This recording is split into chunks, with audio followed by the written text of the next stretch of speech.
একইভাবে পবিত্র কোরআন এটাও প্রেরণ করা হয়েছে সমগ্র মানব জাতির জন্য। এর আগে যত কিতাব নাজিল করা হয়েছিল সেগুলো ছিল নির্দিষ্ট সময়ের জন্য। আল্লাহ বলেছেন পবিত্র কোরআনে সূরা রদ সূরা নম্বর 13 আয়াত নম্বর 38, লিকুল্লি আজরিন কিতাব, আর প্রত্যেক যুগের জন্যই ছিল নির্দিষ্ট কিতাব, অর্থাৎ কিতাব নাজিল করা হয়েছিল। পবিত্র কোরআনে মোট 4টি কিতাবের নাম উল্লেখ করা আছে: তওরাত, জবুর, ইনজিল এবং কোরআন মাজিদ। মোট 4টি কিতাবের নাম উল্লেখ করা আছে নাম ধরে। এছাড়াও আরও অনেক কিতাব থাকতে পারে, যেমন ধরেন সুহফে ইব্রাহিম ইত্যাদি। আর পবিত্র কোরআন যেহেতু সর্বশেষ এবং চূড়ান্ত আসমানি কিতাব, এটা এসেছে সমগ্র মানব জাতির জন্য। আল্লাহ বলেছেন পবিত্র কোরআনে উল্লেখ করা আছে সূরা ইব্রাহিম সূরা নম্বর 14 আয়াত নম্বর 1, আলিফ লাম র, এই কিতাব যা আমি তোমার প্রতি নাজিল করেছি যাতে তুমি মানুষকে তাদের রবের অনুমতিক্রমে অন্ধকার থেকে আলোর দিকে বের করে আনো, পরাক্রমশালী সর্বপ্রশংসিতের পথের দিকে।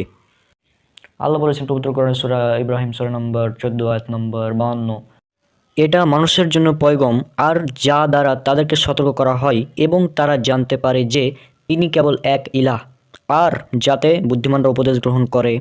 আল্লাহ বলেছেন পবিত্র কোরআনে সূরা বাকারা সূরা নম্বর 2 আয়াত নম্বর 185, রমজান মাস, যে মাসে পবিত্র কোরআন নাজিল করা হয়েছে মানব জাতির জন্য হেদায়েত স্বরূপ।